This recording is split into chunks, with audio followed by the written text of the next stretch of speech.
반쪽짜리 이 사진 혹시 아저씨 건가요? 그 낯선 청년의 한마디에 30년을 단단히 걸어 잠갔던 내 심증의 빗장이 부서져 내렸다. 평생을 바쳐 쌓아 올린 나의 왕국, 완벽했던 나의 가족, 그 모든 것이 이 낡고 해진 사진 한 장 앞에서 모래성처럼 위태롭게 흔들리기 시작했다. 아내의 서늘한 눈빛 뒤에 숨겨져 있던 비밀, 아들의 애원 섞인 분노, 그리고 모든 것을 지켜보던 며느리의 침묵 속에 감춰진 진실. 그날 나는 몰랐다. 이 사진의 나머지 반쪽을 찾는 여정이 내 인생 전부를 무너뜨릴 지독한 회한의 시작이었음을. 살다 보면 가슴 한구석에 차마 꺼내지 못한 채 묻어둔 얼굴, 지워지지 않는 이름 하나쯤은 다들 있으시죠? 평생을 가족을 위해, 자식을 위해 앞만 보고 달려오느라 까맣게 잊었다고 생각했는데 어느 날 문득 낡은 사진 한 장처럼 불쑥 찾아온 과거 앞에서 한없이 흔들리게 되는 것이 우리네 인생인가 봅니다. 오늘 들려드릴 이야기는 한 남자의 멈춰버린 시간과 그 시간 속에 갇혀버린 한 가족의 아픈 이야기입니다. 오늘의 사연이 마음에 드신다면 구독과 좋아요로 함께 해주세요.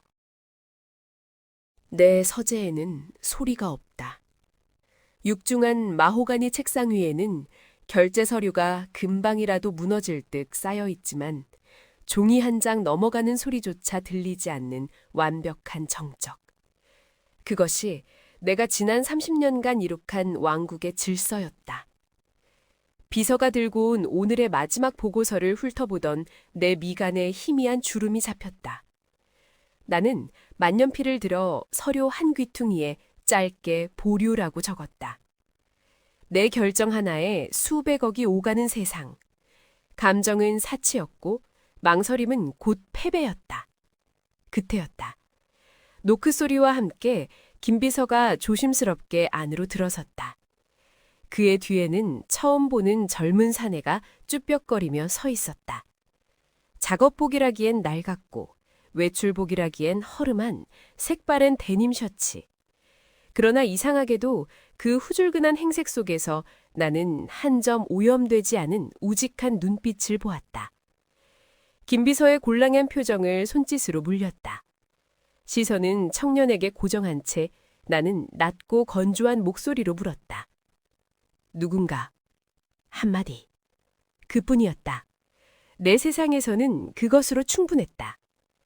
하지만 청년은 주눅이 든 듯 잠시 망설이다. 이내 품 안에서 무언가를 조심스럽게 꺼내들었다. 그것은 지갑에서 나온 것도 서류 봉투에서 나온 것도 아니었다. 땀과 세월에 절어 너덜너덜해진 반으로 찢긴 낡은 사진 한 장이었다. 청년이 입을 열었다. 반쪽짜리 이 사진 혹시 아저씨 건가요? 아저씨? 감히 내게 누구도 쓰지 않는 그 촌스러운 호칭보다 나를 얼어붙게 한 것은 그가 내민 사진이었다. 빛바랜 세피아 톤의 사진 속에는 수줍게 웃고 있는 23의 내가 있었다. 그리고 거칠게 찢겨나간 그 옆자리. 비어있는 그곳에 누가 있었는지 나는 숨을 쉬는 한 잊을 수가 없는 사람이었다. 30년. 강산이 3번이나 변하고도 남을 시간. 내 심장은 단 한 번도 주인을 위해 뛴 적이 없었다. 오직 대한민국 경제와 태산그룹이라는 허울 좋은 이름 아래서 명령에 따라 움직이는 부속품에 불과했다. 그런데 그 순간 멎어있던 잿빛 심장이 제멋대로 발작하듯 미친 듯이 뛰기 시작했다. 손이 가늘게 떨려왔다. 애써 태어난 척 턱을 까딱이며 물었다. 어디서 났나? 목소리가 갈라져 나왔다. 청년은 내 눈치를 살피며 대답했다. 어머니 유품입니다. 돌아가시기 전에 꼭 찾아드리라고. 어머니, 유품. 단어 하나하나가 비수가 되어 날아와 심장에 박혔다. 은영이, 김은영. 입안에서만 맴돌던 그 이름이 해일처럼 밀려와 내 모든 사고를 집어삼켰다. 나는 의자에서 일어났다. 청년에게 다가가는 몇 걸음이 천길 낭떠러지를 걷는 것처럼 아득했다. 사진을 받아드는 내 손의 떨림을 감출 수가 없었다. 거칠게 찢어진 단면. 그 섬유질 하나하나에 은영의 마지막 눈물이 스며 있는 듯했다. 그날 저녁 식사 자리는 지옥이었다. 평소와 다름없이 완벽하게 차려진 식탁. 아내 민서이는 우아한 손짓으로 와인을 따랐고 아들 지혁은 새로 추진하는 사업에 대해 열변을 토했다. 며느리 수아는 언제나처럼 말이 없이 그저 아이들 접시에 반찬을 올려주고 있을 뿐이었다. 모든 것이 완벽한 그림이었지만 나만 이 그림 속의 이방인이었다. 음식이 모래알처럼 씹혔다. 내 머릿속을 가득 채운 23세 은영이 때문에. 아들 지혁이 내게 물었다. 아버지, 이번 M&A 건 긍정적으로 검토해 주시는 거죠? 제가 얼마나 공들였는지 아시지 않습니까? 평소 같았으면 날카롭게 사업의 허점을 지적했을 테지만 나는 아무런 대꾸도 하지 못했다. 그저 고개만 끄덕였다. 지혁의 얼굴에 실망과 의아함이 스쳐 지나갔다. 그 순간 맞은편에 앉은 아내 민서희의 얼음장같이 차가운 시선이 느껴졌다. 그녀는 나를 정확히 꿰뚫어 보고 있었다. 서희가 입을 열었다. 그녀의 목소리는 언제나처럼 나긋했지만 그 안에는 서슬퍼런 칼날이 숨어 있었다. 여보, 오늘 안색이 안 좋으시네요. 회사에 무슨 일이라도 있었어요? 나는 냅킨으로 입가를 닦으며 짧게 대답했다. 아니, 별일 없었어. 거짓말이었다. 내 인생을 통째로 뒤흔들 별 일이 오늘 시작되었다. 식사가 끝나고 서재로 돌아온 나는 굳게 닫아두었던 금고를 열었다. 그 안에는 수백억짜리 계약서와 인감들이 아니라 낡은 나무 상자가 하나 들어있었다. 상자를 열자 희미하게 라일락 향이 피어올랐다. 은영이가 좋아하던 꽃이었다. 그리고 그 안에는 청년이 가져온 사진의 나머지 반쪽이 고이 누워 있었다. 라일락 꽃잎처럼 환하게 웃고 있는 은영의 얼굴. 나는 떨리는 손으로 두 개의 사진 조각을 맞추어 보았다. 30년의 시간을 넘어 23세 나와 은영이가 비로소 하나가 되었다. 눈가가 뜨거워졌다. 똑똑. 날카로운 노크 소리와 함께 서희가 들어왔다. 나는 황급히 사진을 손안에 감춰쥐었다. 아직 안 주무셨네요. 드릴 말씀이 있어서요. 그녀는 내 손에 감춰진 것을 보았지만 모른 척했다. 그것이 민서희라는 여자가 살아가는 방식이었다. 오늘 낮에 찾아왔던 그 청년, 누구죠? 거래처 아들이라더군. 그녀가 희미하게 웃었다. 그 웃음은 나를 비웃는 것만 같았다. 그런가요? 그런데 표정이 꼭 첫사랑이라도 만난 사람 같아서요. 그녀의 말에 심장이 쿵 하고 내려앉았다. 그녀는 언제나 이랬다. 모든 것을 알고 있으면서 결코 먼저 아는 척하지 않았다. 그저 내가 무너져 내릴 때까지 이 우아하고 잔인한 질문을 멈추지 않을 것이다. 나는 대답 대신 그녀를 노려보았다. 우리의 침묵 속에서 30년간 단단하게 굳어있던 우리 부부라는 이름의 성벽에 첫 번째 균열이 가기 시작했다. 다음 날 아침 나는 평소보다 1시간 일찍 집을 나섰다. 어젯밤 서희의 그 날카로운 눈빛이 견딜 수가 없었다. 차에 오르자마자 김비서에게 전화를 걸었다. 수십 년간 내 그림자처럼 셔츠에 구김 하나까지 챙기던 충직한 사람이었다. 김비서, 어제 왔던 이로운이라는 청년, 뒷조사 좀 해줘. 사는 곳, 가족관계, 뭘 하고 먹고 사는지 아주 사소한 것까지 전부. 수학이 넘어 김비서의 짧은 침묵이 흘렀다. 그 역시 의아했을 것이다. 평생 이런 사적인 지시를 내려본 적 없는 나였으니까. 알겠습니다, 회장님. 전화를 끊고 차창 밖으로 스쳐 지나가는 풍경을 보았다. 모든 것이 어제와 똑같은데 세상이 온통 낯설게 느껴졌다. 내 안에 무언가가 깨어났고 그것은 나를 과거로, 은영이가 있던 그 시절로 끊임없이 끌어당기고 있었다. 눈을 감자 30년 전의 풍경이 영화처럼 펼쳐졌다. 지독한 가난 속에서도 우리는 행복했다. 단칸방에 스며들던 늦은 오후의 햇살, 라면 하나를 나눠 먹으며 웃던 은영의 얼굴, 내 낡은 스웨터에 보풀을 떼어주던 그 작은 손. 그녀는 내 유일한 안식처였고 세상의 전부였다. 나는 그녀에게 약속했었다. 반드시 성공해서 세상 가장 아름다운 집에서 살게 해주겠다고. 그 약속을 지키기 위해 나는 악착같이 일했다. 그리고 그때 내 앞에 민서희가 나타났다. 유력 정치가의 외동딸이었던 그녀는 내 성공을 위한 가장 빠른 길이었다. 나는 은영에게 아주 잠시만 기다려달라고 말했다. 아주 잠시, 내가 힘을 가질 때까지만. 그것이 우리의 마지막이었다. 내가 서희와 약혼했다는 소식을 신문에서 본 은영은 편지 한 장 남기지 않고 사라졌다.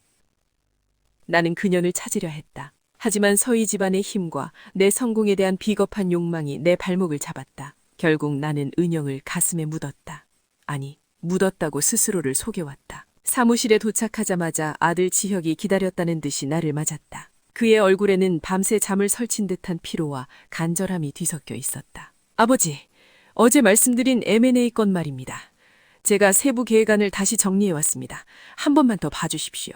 지혁은 언제나 그랬다.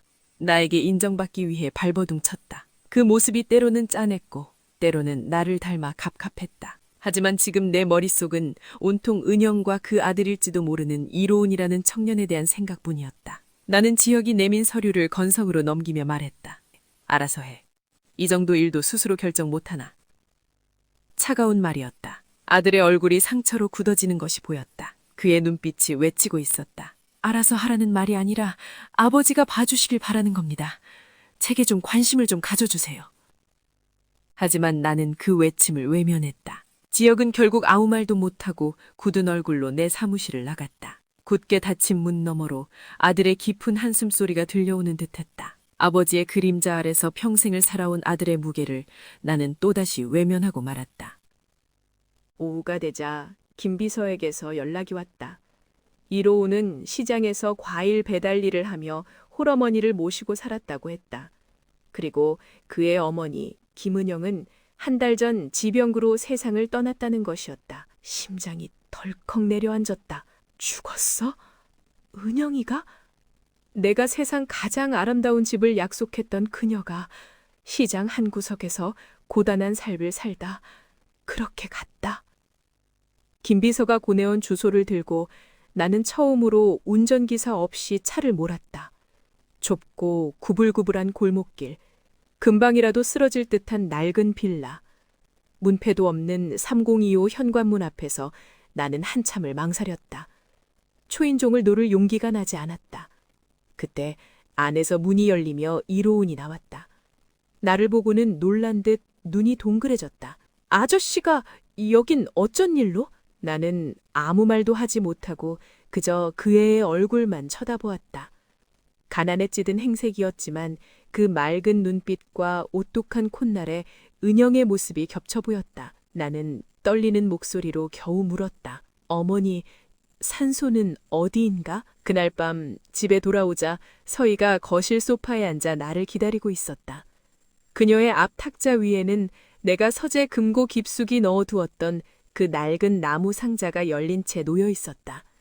상자 안에는 은영과 내가 주고받았던 촌스러운 편지 몇 통과 빛바랜 라일락 말린 꽃이 들어 있었다. 서희가 차가운 목소리로 말했다. 이런 추억에 젖어 계시느라 아드님이 얼마나 애쓰고 있는지는 보이지도 않으셨나 보죠.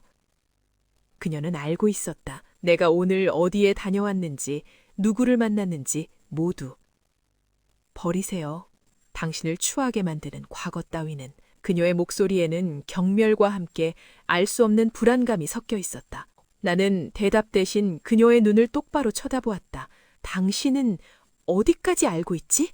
제가 뭘 알아야 하죠? 시치미를 떼는 그녀의 눈빛이 미세하게 흔들리는 것을 나는 놓치지 않았다. 30년 전 민서희는 자신의 자리를 지키기 위해 사라진 은영에게 무슨 짓을 했던 걸까? 과거의 그림자가 악령처럼 되살아나 나와 내 가족의 목을 조여오기 시작했다. 은영의 산소는 초라했다. 작은 봉분 앞에 국화 몇 송이를 내려놓는데 손이 말을 듣지 않고 떨려왔다. 옆에 선 이로우는 아무 말 없이 하늘만 보고 있었다. 그 애의 옆모습에서 나는 지울 수 없는 내 젊은 날의 흔적을 보았다. 내 아들일지도 모른다. 그 생각이 온몸을 마비시키는 것 같았다. 나는 이로운에게 물었다. 어머니가 남긴 말은 없냐고. 그는 한참을 망설이다 입을 열었다. 원망하지 말라고 하셨습니다. 아주 좋은 분이었는데 자기 때문에 그분 인생을 망칠 수 없었다고요. 은영이 다운 말이었다. 언제나 나보다 나를 더 생각해주던 바보같이 착한 여자. 심장이 갈기갈기 찢기는 것 같았다. 나는 이로운에게 명함 한 장을 건넸다. 내일부터 회사로 출근해. 운전기사 자리라도 하나 내어주지. 그건 회장으로서의 배려가 아니었다. 아버지로서 해주고 싶은 최소한의 속죄였다. 이로운은 놀란 듯 나를 보다가 이내 고개를 숙였다. 그날 밤 나는 폭풍이 되어 집으로 돌아왔다. 서재에서 나를 기다리고 있던 서희에게 다짜고짜 소리쳤다. 이로운, 내 아들인가? 30년 전에 김은영한테 무슨 짓을 했는지 똑똑히 말해. 내 평생의 분노가 담긴 고함이었다. 서희는 잠시 놀란 듯 했지만 이내 냉정을 되찾았다. 그녀는 자리에서 일어나 내게 다가왔다. 그녀의 눈에는 눈물 대신 차가운 분노가 이글거리고 있었다. 그래요. 당신 아들일지도 모르죠. 그래서요. 이제 와서 아버지 노릇이라도 하시게요? 당신이 은영이를 내쫓은 건가? 내쫓다니요. 난 그저 이 가정을 지키려고 했을 뿐이에요. 서희의 목소리가 가늘게 떨리기 시작했다. 그녀는 감춰왔던 진실을 토해내기 시작했다. 그때 당신 아이를 가졌다는 그 여자를 찾아갔어요. 돈을 줬죠. 당신 앞길 막지 말고 조용히 사라지라고. 그 여잔 당신을 정말 사랑했나 봐요. 돈 몇 푼에 순순히 물러나더군요. 내가 이 가문을 위해 당신 아들 지혁이를 위해 무슨 짓까지 했는지 당신은 상상도 못할 거야. 그녀는 울부짖었다. 자신이 이룬 완벽한 가정을 지키기 위한 처절한 몸부림이었다. 하지만 내 귀에는 그 모든 것이 추악한 변명으로만 들렸다. 내 사랑과 내 아들을 돈으로 짓밟은 악녀의 절규였다. 바로 그 순간이었다. 서재문이 벌컥 열리며 지혁이 들어왔다. 그의 얼굴은 하얗게 질려 있었다. 그는 우리 두 사람의 대화를 모두 듣고만 것이었다. 아들이요? 그럼 저는 뭡니까? 지혁의 목소리는 배신감으로 부서지고 있었다. 그는 평생을 아버지의 유일한 아들이자 후계자로 살아왔다. 그런데 자신의 존재를 뒤흔드는 진실과 마주한 것이다. 그는 나를 보았다가 제 어머니인 서희를 보았다. 그의 세상이 무너져 내리는 소리가 들리는 듯했다. 어머니, 사실입니까? 어머니가 정말 그런 짓을? 서희는 아들에게 아무런 대답도 하지 못했다. 그저 절망적인 눈으로 아들을 바라볼 뿐이었다. 나는 지혁에게 다가가려 했지만 그는 뒷걸음질 치며 나를 피했다. 그의 눈에는 원망과 경멸이 가득했다. 더러워. 당신들 전부 다. 지혁은 그 말을 남기고 서재를 뛰쳐나갔다. 지혁아! 서희의 비명이 뒤따랐지만 그는 돌아보지 않았다. 온 집안이 아수라장이 된 그 순간 나는 거실 한쪽에서 조용히 찻잔을 정리하고 있는 며느리 수아를 보았다. 모두가 충격과 혼란에 빠져 있는데 그녀만은 이상할 정도로 평온했다. 마치 이 모든 상황을 이미 알고 있었다는 듯이. 그녀는 나와 눈이 마주치자 희미하게 고개를 숙이고는 조용히 자기 방으로 들어갔다. 그녀의 그 침착함이, 그 모든 것을 체념한 듯한 표정이 섬뜩하게 느껴졌다. 며느리는 과연 어디까지 알고 있는 것일까? 서희의 고백이 전부가 아니라면 아직 드러나지 않은 진실의 조각을 저 아이가 쥐고 있는 것은 아닐까? 가문의 근간을 뒤흔드는 폭풍의 한가운데서 나는 조용히 모든 것을 지켜보고 있던 며느리의 침묵이 가장 두려워지기 시작했다. 지혁은 칼을 뽑았다. 아버지에게 임정받고 싶어 하던 나약한 아들은 더 이상 없었다. 그는 자신의 존재를 부정당한 상처를 분노로 바꾸어 내 심장을 겨눴다. 긴급 이사회를 소집하고 내 사생활을 언론에 흘렸다. 태산그룹 강태준 회장, 혼외자 스캔들이라는 자극적인 기사가 신문 일면을 장식했다. 평생을 바쳐 쌓아올린 나의 왕국, 나의 명예가 아들의 손에 의해 하루아침에 무너져 내리고 있었다. 이사회장은 전쟁터였다. 평생 내게 고개를 숙이던 이사들이 이제는 지역의 편에 서서 나를 비난했다. 회장님, 이번 스캔들은 기업 이미지에 치명적입니다. 경영 일선에서 물러나셔야 합니다. 나는 아무런 반박도 하지 않았다. 아니, 할 수가 없었다. 나를 가장 아프게 찌르는 칼날은 내 아들 지혁의 입에서 나왔다. 아버지는 더 이상 태산그룹을 이끌 자격이 없습니다. 거짓 위에 세워진 성은 무너지기 마련입니다. 이제 제가 이 모든 것을 바로잡겠습니다. 그의 목소리에는 일말의 망설임도 없었다. 그는 아버지를 끌어내리고 그 자리를 차지하기로 결심한 것이다. 결국 나는 내가 세운 왕국에서 쫓겨나는 신세가 되었다. 텅 빈 집으로 돌아왔다. 서희는 며칠째 방에서 나오지 않았고 집안에는 무거운 침묵만이 감돌았다. 평생을 곁에서 나를 보자 했던 김비서마저 내게 사직서를 내밀었다. 모든 이가 내게서 등을 돌렸다. 완벽한 고립. 이것이 내 오만과 이기심의 대가였다. 그때였다. 며느리 수아가 조용히 내 서재로 들어왔다. 그녀의 손에는 낡고 누렇게 변색된 편지 봉투가 하나 들려 있었다. 아버님, 이게 모든 진실입니다. 수아는 내게 편지를 건넸다. 그것은 30년 전 은영이 내게 보냈던 편지였다. 하지만 나는 단 한 번도 받아본 적 없는 편지. 민서이가 중간에서 가로챘던 것이다. 떨리는 손으로 편지를 열었다. 은영의 단정한 글씨가 눈물처럼 번져 있었다. 태준 씨에게 이 편지를 읽을 때쯤이면 저는 아주 먼 곳에 있을 거예요. 당신을 떠나는 건 당신을 사랑하지 않아서가 아니에요. 오히려 너무 사랑해서 당신의 앞길에 제가 짐이 될 수 없기 때문이에요. 당신의 약혼녀가 저를 찾아왔었어요. 돈을 주며 떠나라 했지만 저는 그 돈을 받지 않았어요. 대신 우리 아기를 지키기 위해 떠나는 거예요. 당신처럼 크고 험한 세상이 아니라 작고 평범한 세상에서 이 아이를 당신의 아이답게 맑고 바르게 키워낼게요. 부디 나를 원망하지 말고 당신의 세상에서 행복하세요. 영원히 당신을 사랑하는 은영이가. 편지를 다 읽고 나는 무너져 내렸다. 서희의 말은 거짓이었다. 은영은 돈 때문에 나를 떠난 것이 아니었다. 나를 그리고 우리 아이를 지키기 위해 모든 것을 혼자 짊어지고 떠난 것이었다. 내가 괴물 같은 욕망에 눈이 멀어 그녀를 외면하는 동안 그녀는 홀로 세상의 모든 풍파를 견뎌내고 있었던 것이다. 나는 며느리 수아를 보았다.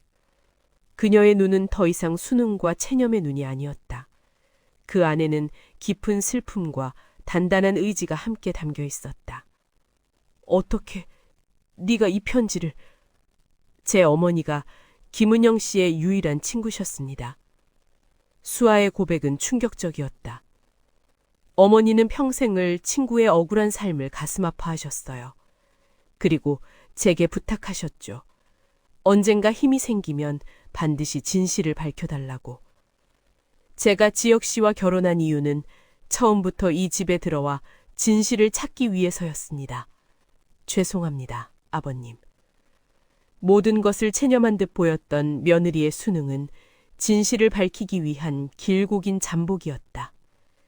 그녀가 움켜쥐고 있던 마지막 진실의 칼날은 민서희뿐만 아니라 진실을 외면한 채 살아온 나를 향한 가장 날카로운 심판이었다. 평생을 바쳐 쌓아 올린 나의 왕국은 한 여자의 진실한 사랑과 또 다른 한 여자의 조용한 복수 앞에서 완전히 무너져 내렸다. 모든 것을 잃었다. 회장이라는 직함도, 아들의 존경도, 아내의 신뢰도. 육중한 갑옷이 벗겨지고 나니 남은 것은 그저 늙고 초라한 한 사내일 뿐이었다. 나는 처음으로 내 과거를 정면으로 마주하기 시작했다. 비겁했고 이기적이었으며 사랑하는 여인과 내 핏줄을 외면했던 한심한 사내의 모습을. 가장 먼저 이로운을 찾아갔다.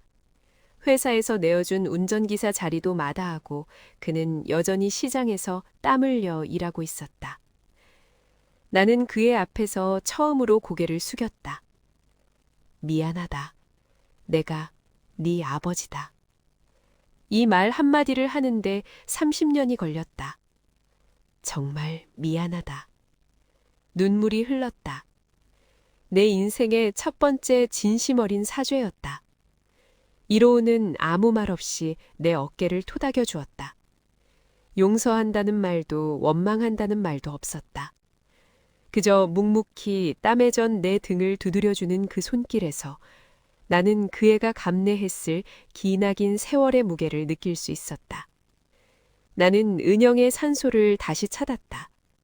이번에는 비싼 국화다발 대신 그녀가 좋아했던 작은 라일락 화분을 들고 갔다. 봉분 옆에 화분을 내려놓고 흙을 만지며 한참을 울었다. 은영아, 나 왔어. 너무 늦었지. 미안해. 내가 다 미안해. 네가 지켜낸 우리 아들, 내가 이제라도 지킬게. 하늘에서 편히 쉬어. 바람이 불어와 내 눈물을 닦아주는 것 같았다. 그제야 나는 아주 조금 마음의 짐을 내려놓을 수 있었다. 한편 내 자리를 빼앗은 지역은 행복하지 않았다. 회장 의자에 앉아있는 그의 모습은 승리자의 모습이 아니었다. 모든 것을 가졌지만 가장 중요한 아버지와의 유대를 잃어버린 그의 눈은 공허했다. 아내인 수아는 그런 지역에게 은영의 편지를 보여주었다. 모든 진실을 알게 된 지역은 깊은 혼란에 빠졌다. 자신의 성공이 어머니의 거짓과 아버지의 외면 위에 세워진 것이라는 사실을 받아들이기 힘들었을 것이다. 며칠 후 내가 옛 서재에서 내 물건들을 정리하고 있을 때였다. 지역이 조용히 들어왔다. 우리는 한참 동안 아무 말도 하지 않았다. 어색한 침묵이 흘렀다. 지역의 시선이 책상 위에 놓인 내가 서툴게 테이프로 붙여놓은 반쪽짜리 사진에 머물렀다. 사진 속에서 환하게 웃고 있는 젊은 남녀. 자신의 아버지와 한 번도 본 적 없는 어떤 여인. 지역이 마침내 입을 열었다. 그의 목소리는 아직 어색했지만 예전의 날선 분노는 사라져 있었다. 어머니가 아버지를 찾으십니다. 그 한마디에 모든 것이 담겨 있었다. 용서도 화해도 아니었다.